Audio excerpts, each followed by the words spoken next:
So why even do airport training? Well, we have an airport in Schaumburg. It's obviously important that we have a basic knowledge of aircraft emergencies. However, even towns without an airport need to have some basic aircraft emergency training. When planes fall out of the sky, they're going to go wherever gravity takes them. They're not going to crash into an airport. So we need to have a basic understanding of how to approach an aircraft, different hazards dealing with aircraft, and so on. When we think of aircraft emergencies, we always think of crashes, and that's the most obvious, of course, but aircraft emergencies are not limited to crashes. Pilots can have heart attacks in the hot or running aircraft on the ground. There are engine accidents, propeller injuries, etc. Often the aircraft will be shut down prior to our arrival, but we need to plan for when it's not. So approaching the scene. There are some things that you want to think about when you approach any aircraft emergency. First of all, you want to know what the byproducts of combustion are involved. What type of fuel are you dealing with? How does that fuel burn? And we're going to go over that. How has the fire or emergency impacted the system of the aircraft that's under potential energy? There are a bunch of different systems on some aircraft that are under some stored energy. So if an emergency occurs, those can release at any time, and we have to be aware of those dangers. How has the crash impacted the rescue? Is the door disabled? Are the landing gears disabled? Are the propellers turned off? These are all different things that we have to take into consideration and keep in mind when approaching the scene. What items should you avoid on the scene? So what are some potential dangers that if you see it, don't touch it, etc.? When it comes to aircraft crashes, all of them are investigated by the FAA. The only time wreckage should be moved or tampered with is for the removal of patients or to protect the wreckage from further damage, or if it's to protect the public from injury. If we can help to preserve the evidence, we should try without endangering ourselves. Whether the aircraft is on fire or not, always approach upwind. Always be on the lookout for hazards. Wearing an SCBA and full turnout gear is mandatory on the scene of emergencies actually involving the aircraft itself. Even with your turnout gear on, some aircraft components or composites can penetrate some of the gear, so it's definitely important to be mindful and be careful what you're stepping on and what you're coming into contact with. So approaching the aircraft, let's start with the different types of doors. There are so many different types of doors, it would be impossible to show them all. What it's important to know is that most doors on aircraft have a written marking on the door to help gain access. If you look closely in this picture, you can see a button with the words push to open. So that's obviously how you open it. In this next example, you can see an open label with an arrow showing to twist to the left. To open this door, you just lift the ring, twist the whole thing to the left, and the hatch is going to pop. This aircraft also has instructions on opening. However, like with most modern aircraft, the handle is flush against the hatch. To open it, you simply push pressure inwards to pop the handle out, and then push the handle in the direction you want to move it. In a crash situation, you may or may not need to extricate the patient using tools. While our auto extrication tools may work, they're not designed for aircraft, so keep in mind that they may cause more problems than they're worth. Hand tools are beneficial because with most lightweight aircraft like we have at Schaumburg Airport, there should be very little cutting force required to actually cut through the unpressurized structure. It is important, however, that you follow the guide markings for no cut zones on the aircraft. So if you get nothing else from this training, make sure you get this. The windshield should be the last option to gain access to patients. The windshield is made of special glass designed to resist impact while in the air and on the ground. The picture you see here is from an actual emergency where the responders tried to gain access to the patient for over 20 minutes trying to open up the windshield with no success. The victim actually died prior to them being able to access the compartment. Obviously, aircraft have engines and props. Avoid the engine inlets and exhaust area as well as the propellers at all times. Even if the propeller appears stopped, if it seized up or got bound up, the stored energy can release and at any time cause injury. We will go more into detail a little later on safety zones while moving around the aircraft. Aviation fuel of all kinds is volatile. There may be a large spill. The quantity of fuel in a small aircraft can hold about 38 gallons of fuel. The larger aircraft can be hundreds of gallons of fuel, and a large commercial aircraft like a 737 or a 747 can hold 1,000 to 1,500 gallons of fuel. Smaller private aircraft typically hold the fuel in the wings and throughout the cockpit framework. While most of them at Schaumburg Airport, the fuel will be held in this area. Not all of them will, so it's important to seek out an expert when you're on the scene. Keep in mind the fuel lines going through the cockpit area and the wings when performing any extrication. In this diagram, you can see the fuel storage cells in each wing. When storage is in the wings, you have to remember the fuel needs a pathway to get from the storage to the engine. The pathway can go through the top of the cockpit area into the front of the aircraft, as well as to the rear. Pay attention to the no-cut zones, which will help you to locate the fuel lines and prevent you from cutting through them. Again, not all aircraft have the same fuel pathways, so if you have the ability, still seek out an expert. Even small aircraft are likely to have oxygen tanks on board. Specific EMS aircraft are likely to have larger bottles on board for patient treatment. Just remember that even small leaks can cause explosion and cause more rapid burning. Always be conscious that oxygen tanks may rupture during firefighting operations, even in small private aircraft like we see at Schaumburg. In the beginning of the module, we discussed being aware of stored energy systems.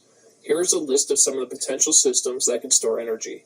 Remember, all of the systems listed here can have energy stored even with the aircraft shut down. There is still potential for the extra stored energy to be released, causing significant injury to responders. We all know the dangers of smoke particles in typical structure fires, but with aircraft there is an added danger with the composite body.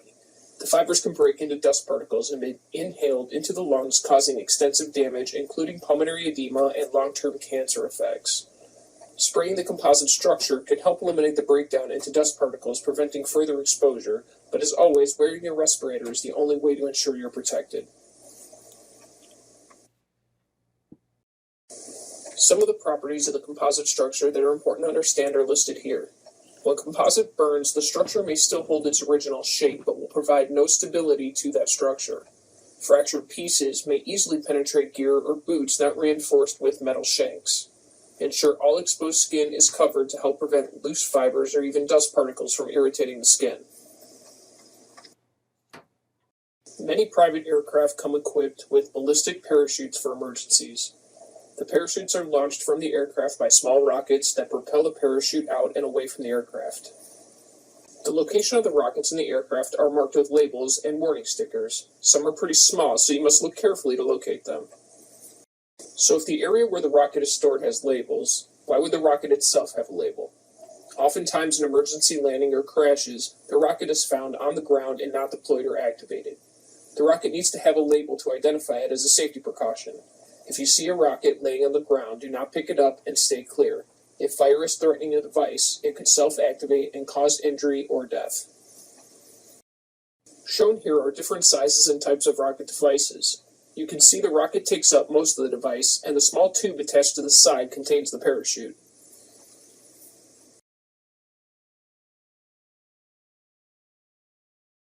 After you identify the rocket containment area and activation lever, secure the scene and notify all responders. If extrication is required in the passenger compartment, ensure to secure the device lever. If the system is under pressure, a 1/4 inch movement can cause it to activate. Make sure you secure the system prior to working anywhere near it. Shown here is a typical activation handle. You will notice in the right side picture there is a pin with a tag that locks the system out to prevent accidental activation. Make sure the pin is in place. If not, secure it another way. Using a zip tie is an easy way to secure the handle and prevent accidental activation if the pin cannot be located. Make sure you secure the system properly. Do not launch the rocket to render it safe. If the rocket is exposed to fire, it may activate on its own, so be careful when the aircraft is exposed to fire. Most aircraft we see at Schaumburg Airport have props. Always assume that a prop is on or ready to start.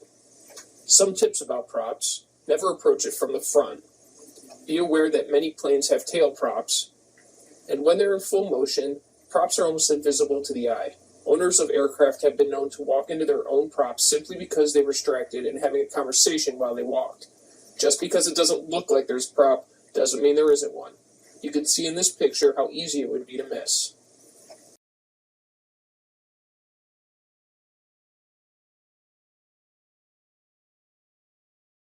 Helicopters are common at Schaumburg Airport as well. Helicopters should be approached from the front if at all possible. The sides are still possible to approach from, but extra caution needs to be taken. Never approach from the rear of a helicopter due to the tail prop. Keep in mind the surface level the helicopter is on.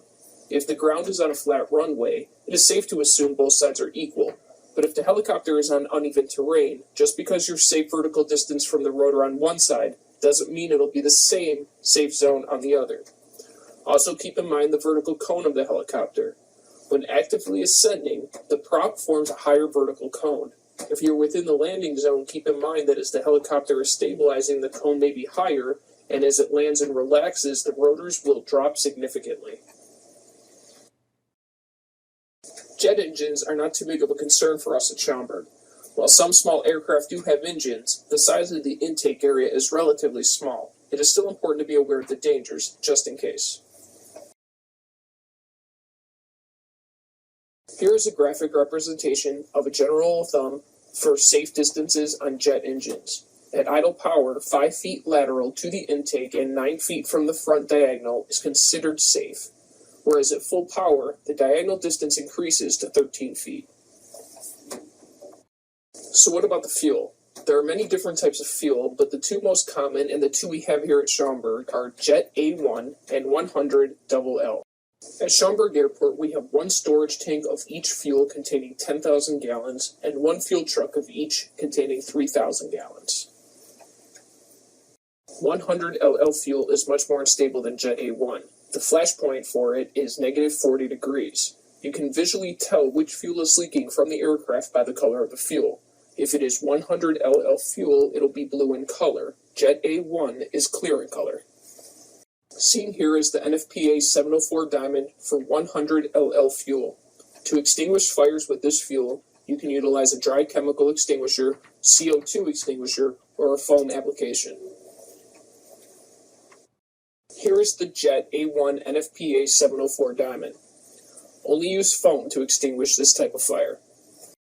This training module just offers a brief glimpse into aircraft considerations. Remember, all aircraft emergencies cannot be handled in the same way. Different styles and different access points make these emergencies very difficult to handle. If at all possible, seek out an expert to help.